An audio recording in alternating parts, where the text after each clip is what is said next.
자, 반갑습니다. 이번엔 33번째 디스크 스케줄링이에요. 말 그대로 하드디스크에서 내가 원하는 자료를 어떻게 가져오겠느냐? 요걸 보는 거고요. 뭐, 구조에 대한 거는, 뭐, 기사에서는 출제될 가능성이 거의 없다고 보시면 됩니다. 쉽게 출제되면, 뭐, 실린더가 뭐냐, 실린더 개수가 몇 개냐, 이 정도 출제가 될 수 있는데요. 그 외에는 나머지 이제 스케줄링에 대한 문제가 많이 출제가 될 겁니다. 자, 우선 디스크 구조 같은 경우에 보면은 이렇게 플랫이 있어요. 한 판입니다. 자기 디스크 한 판이 있고요. 여러분들 하드디스크는 요즘에 출시되는 거는 한 장이거나 보통 두 장 이렇게 얇게 슬림하게 나옵니다. 요즘에 보니까 뭐 2테라짜리도 뭐 10만 원이면 사더라고. 저는 그렇게 큰 용량이 필요하지가 않습니다. 뭐 야동을 모으는 것도 아니고 뭐 영상을 먼저 저희 그 회계 선생님 중에 그 김문주 선생님 같은 경우는 그 하드가 안 된다고 가져오셨더라고요. 근데 누나 거래. 근데 보기에는 되게 낡았는데 안을 보니까 1기가가 넘더라고요. 그 안에 천뜩 영화만 들어있더라고. 그걸 보면서 저희 형 생각도 잠깐 났어요. 저희 형 같은 경우는 그걸 CD로 거가지고 그 CD 케이스 200개 들어가는 거 있잖아요. 그런 걸 2개 가지고 있어. 그걸 소장하는 거지. 이제 나중에 보지도 않고 그냥 자리만 차지하고 있고. 요즘엔 안 하더라고요. 바빠서 그런지. 자, 저는 그런 행동을 하지 않습니다. 단순하게 모을 때는 이렇게 뭐 제가 찍은 강의 같은 거 이렇게 백업해놓고 하긴 하는데. 아무튼 쓸데없이 소리하지 말고 뭐 이렇게 되어 있고요. 여기는 그림에는 지금 플래시 몇 개예요? 하나, 둘, 셋, 넷, 다섯, 여섯. 이걸 전체로 묶어서 디스크 팩이라고 이야기합니다. 그리고 읽어오기 위해서 여기에 보면 리드 라이트 액세스 헤드가 있어요. 여기에 이렇게 위에 아래에 이렇게 헤드가 있어가지고 직접 접촉해서 거기에 있는 데이터를 읽어오게 됩니다. 그리고 이제 액세스 암이라고 그래갖고 얘네가 움직이는 거예요. 좌우로 이렇게 띵띵띵띵 하면서 하드디스크 데이터를 읽어올 수 있도록 하는 거죠. 자, 트랙은 위에 보시는 대로 이제 운동장 트랙처럼 생긴 거, 섹터는 이렇게 쪼개져 있는 거, 그다음에 실린더는요 이렇게 디스크 팩이 여러 개가 있잖아요. 여러 개가 있더라도 트랙을 이 한 디스크 그 전체 팩에서 맨 위에서 본 한 면의 트랙수입니다. 그러니까 전체 트랙수가 아니라 한 면의 트랙수라는 거 그것만 꼭 기억하세요. 가끔 뭐 사무자동화나 아니면 정보처리 산업기사 기사에도 아주 가끔 한 5년에 한 번 이렇게 나오는데 꼭 알고 계시고요. 클러스터는 데이터 저장하는 논리적 단위를 우리가 클러스터라고 이야기합니다. 자, 디스크 스케줄링은 앞에서 말씀드렸고요. 뭔지, 그리고 이제 디스크 스케줄링 종류에는 FC, FS, SSTF, 스캔, C스캔, 뭐 에션바흐, 룩, 뭐 이런 방법들이 있는데 하나씩 볼게요. 간단합니다. 이제 P4 같아요. First come, first service. 먼저 요청 들어온 걸 먼저 처리하는 거예요. 그죠? 구현은 쉬운 반면에 부하가 크면 응답 지연이 발생해요. 왜 그러냐? 만약에 내가 1번 트랙에 있는 것을 요청했다가 다음에 200번 트랙에 있는 걸 요청해요. 또 다음번엔 2번, 19번 이렇게 지그재그로 막 하는 거야. 그럼 어떻게 돼? 계속 왔다 갔다 이렇게 움직여야 되겠죠? 그래서 응답 지연이 발생할 가능성이 높아요. 그래서 나온 게 이제 쇼티스트 시크 타임이라고 그래서 검색 거리가 내가 지금 현재 헤드가 액세스 암고 헤드가 있는 위치에서 가장 짧게 지금 현재 내가 있는 거에서 요청한 데이터 중에 가장 가까운 곳에 있는 놈을 먼저 처리하는 겁니다. 그래서 이제 안쪽이나 바깥쪽 트랙이 가운데 서비스를 적게 받아서 탐색 패턴이 편중된다. 그리고 응답 시간 편차로 인해서 대화형에는 부적합하다 그랬네요. 들어오는 순서대로 하는 것이 아니기 때문에 전체 요청이 있는 것 중에서 짧은 탐색 거리로 가기 때문에요. 대화형으로 좀 부적합합니다. 자, 다음에 스캔. 얘는 어떤 기법이냐면은 엘리베이터 기법이라고 이야기합니다. 어떤 거냐? 엘리베이터 여러분들 예를 들어 가지고요.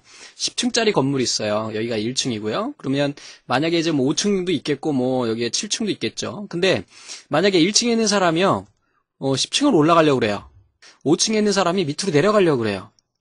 그러면 이 사람이 1층에 있는 사람이 현재 엘리베이터는 여기에 있어. 1층에 있는 사람이 여기 10층까지 올라가려고 할 때 어떻게 됩니까? 그냥 쭉 올라가죠. 얘 안 거치고. 어떻게 만약에 여기서 올라가가지고 5번 내려가지고 5번 태워가지고 밑으로 내려갔다가 다시 올라가요? 그거 아니죠. 어떻게 해요? 올라갈 때 쭉 올라가는 거예요. 그래서 그게 바로 스캔 방식입니다. 그래서 한번 위로 방향이 결정이 되면은 그냥 끝까지 올라가는 거야. 요청이 있는 데까지 올라갔다가 또 내려올 때 그때 얘네를 데리고 내려오는 게 바로 스캔 기법입니다. 자, 근데 여기 보시면은 이제 바깥쪽 트랙이 안쪽 트랙보다 서비스를 적게 받게 된다 그러는데 그 이유는 뭐냐면은 한번 생각해 보세요. 이렇게 올라갔다 내려왔다 이렇게 할 때 여기는 어때요? 한 번 오죠? 근데 얘는 어때요? 요 시점 여기까지 봤을 때 두 번이 걸리잖아. 그래서 얘는 어때요? 바깥쪽 트랙이 안쪽 트랙보다 서비스를 적게 받게 되는 그러한 특징을 가지고 있다는 거 기억하고 계세요. 아셨죠? 스캔. 다음에 이제 C스캔 같은 경우에는 얘는 이제 요런 약점 있잖아요. 요런 약점을 해결하기 위해서 나온 게 바로 서큘러 스캔이에요. 자, 그래서 요놈 같은 경우에 어떻게 되느냐? 헤드가 항상 바깥쪽에서 안쪽으로 움직이는 거예요. 그래서 바깥쪽이라는 거는 뭐냐면 이게 트랙이 있으면 여기가 0번 트랙이고 여기가 200번 트랙이다 그러면 안쪽에서 바깥쪽이에요. 바깥쪽에서 안쪽이에요. 바깥쪽에서 안쪽으로 이렇게 읽어오는 거예요. 그래서 바깥쪽에서 모두 이렇게 읽어와가지고 다 테스트하고요. 그 다음에 그냥 1층으로 내려갑니다. 그리고 다시 이렇게 올라가는 거예요. 그러니까 결국은 검색 방향이 한쪽 방향이라는 거예요. 내려오는 거는 여기서 쭉 내려오는 거에서 내려올 때 쭉 다 검색하고요. 올라가는 거는 쭉 올라가는 겁니다. 그래서 즉 내려가는 거 엘리베이터에서 내려가는 전용 칸만 전용 그 칸이다 이렇게 생각하시면 될 것 같아요. 내려가는 거 올라가는 게 전용 칸이 따로 있다 이렇게 생각하시면 되겠습니다. 그다음에 이제 엔스텝 스캔이나 애션바우는 뭐 이거는 시험 문제 자주 출제되지는 않고요. 그냥 간단하게 정리만 알고 계시면 될 것 같아요. 그래서 어떤 방향의 진행이 시작될 당시에 대기 중이던 요청들만 서비스하고 진행 도중에 도착한 요청들은 한데 모아서 다음 반대 방향 진행 때 최적으로 서비스하는 방법. 그다음에 애션바우 같은 경우는 헤드 진행하는 과정에서 각 실린더에 대해서 디스크팩에 한 번 회전 시간 동안 입출력 요구를 처리하는 기법이래요. 그래서 한 회전 동안 서비스를 받지 못한 용어는 다음번에 하도록 밀어놓는 그러한 기법이 됩니다. 자, 룩 기법은요. 입출력 헤드가 디스크의 양쪽 끝에서 왕복해가지고요. 동작시키지만 움직이고 있는 한쪽 방향으로 더 이상 트랙이 요청이 있는가를 검사해가지고 더 이상 갈 게 없다? 그럼 안 가는 거죠. 스캔 같은 경우 어때요? 쭉 올라가잖아, 끝까지, 그지? 근데 이 룩은 없다 그러면 안 가는 거죠. 룩이 뭐야? 보고 있는 거야. 검사하고 있는 거죠.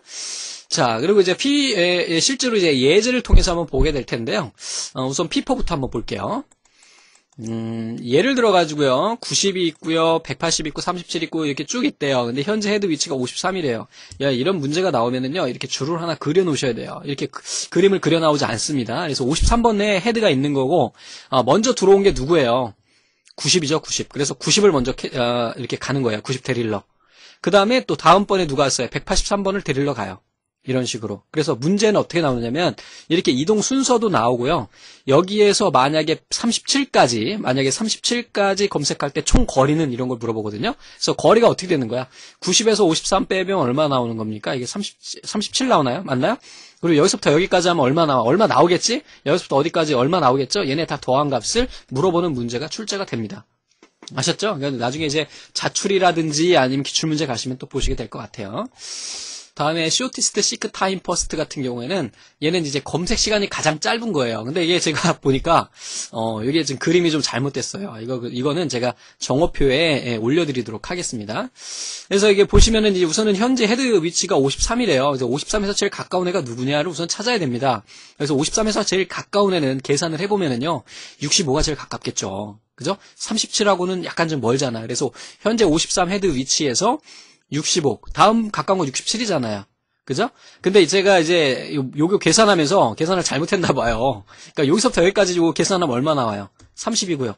여기서부터 여기까지는 얼마입니까? 이게 지금 70으로 치고 하면은 23이 되겠죠. 그래서 즉 여기에서 지금 제가 그림을 잘못 그려놨는데요.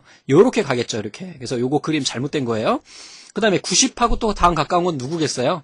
요거 아니죠. 이쪽으로 120이 가겠죠. 이놈에서 가까운 거 이렇게 가겠죠? 이놈에서 가까운 거 이렇게 가겠죠. 그 다음에 어떻게 가요? 이렇게 해가지고 37 가고 그 다음에 맨 마지막에 14를 찾게 됩니다. 그래서 문제에서 총 4번째 액세스 하는 거는 하고 이렇게 물어보는 경우도 있어요. 그리고 이 그림은 제가 수정을 해가지고요.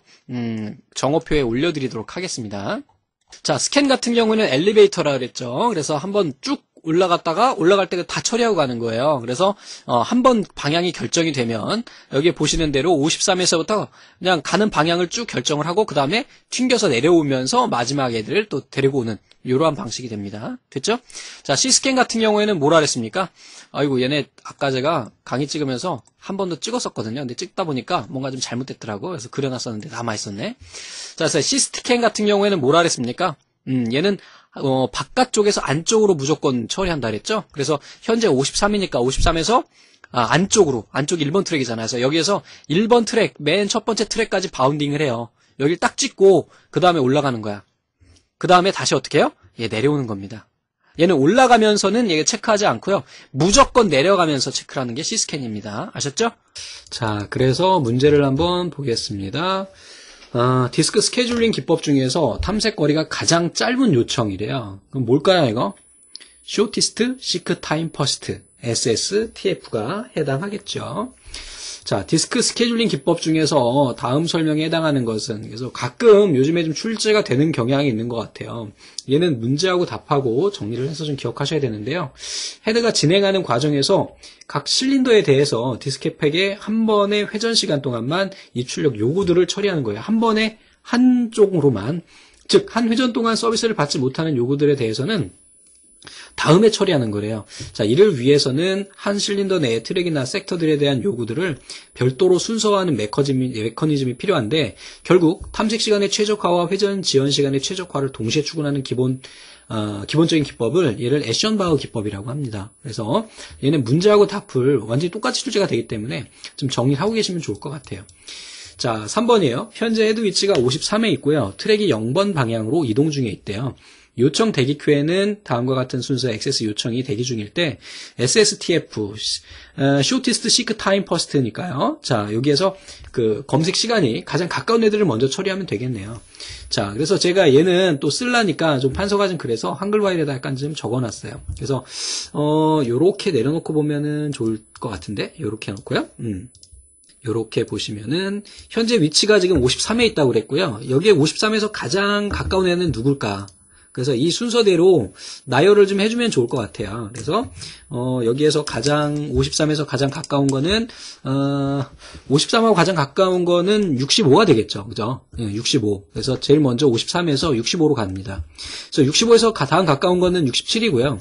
자, 67에서 다음 가까운 거는 여기서 보면 순서대로 보면 어떻게 보면 98이 더 가까울 수도 있는데 98까지는 11까지 차이가 나고요. 37까지는 10 차이가 나니까 37로 가겠죠. 그 다음에 37에서 제일 가까운 건 14.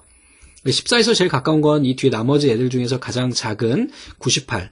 그 다음에는 이제 크기 순서대로 이렇게 가게 됩니다. 그래서 보통 얘네를, 우리 SSTF 할 때는요, 우선은 뭘 하면 되냐면, 이 값 크기대로 먼저 정렬을 해놓는 게, 좋아요. 그런 다음에 하나씩 이렇게 배치를 하면 되는데, 근데 그것도 또 하나의 작업이고 또 방법이기 때문에 그냥 여러분들이 일일이 각각 하나씩 해서 값의 크기, 가장 탐색 기간이 짧은 애들을 검색해서 하시면은 그게 맞습니다. 그래서 53에서 65까지 12이고요. 65에서 37까지 2고요. 여기서부터 여기까지 30이래요. 그 다음에 여기서 여기까지 23이고요. 여기서부터 여기까지 84, 여기서 여기까지 24, 여기서 여기까지 2. 그 다음에 여기서 여기까지 59 이렇게 돼서 다 합하면 236이 나오게 됩니다. 자, 계산기 사용 가능하니까 계산기 가져가셔도 됩니다. 자, 현재 헤드 위치가 50에 있고요. 디스크 대기 큐에 다음과 같은 순서 액세스 요청이 대기 중일 때 서큘러 스캔이네요. 이용하면 제일 먼저 서비스 되는 것은 그랬어요. 자, 우선은 50에 있다 그랬어요. 자, 50에 있으니까요. 얘가 어떻게 돼요? 서큘러 큐는 이렇게 검색하면서 가죠. 그죠? 그리고 쭉 와가지고 다시 이렇게 해서 검색하고 가니까 0번 트랙 쪽 방향에 있는 걸 먼저 처리하겠네요. 자, 그러면 여기에서 얘가 가려졌는데 지워볼게요. 자, 50보다 작은 게 누가 있을까? 그러면 배열을 한번 해볼게요. 0, 그 다음에 10이 있겠고요. 그 다음에 30이 있겠고, 그 다음에 55, 그 다음에 60, 요렇게 120, 요렇게까지 있겠네요. 자, 현재 지금 어떻게 되어 있는 거냐면 이렇게 되어 있는데, 현재 50쯤에 있대요, 여기쯤. 그럼 어떻게 돼? 이렇게 검색해 나가는 거잖아요. 그죠? 그래서 30, 10, 0 이 순서대로 가니까 제일 먼저 처리하게 되는 건 30이 되겠네요. 여기까지 해가지고 문제를 또 살펴봤습니다. 자, 수고하셨습니다.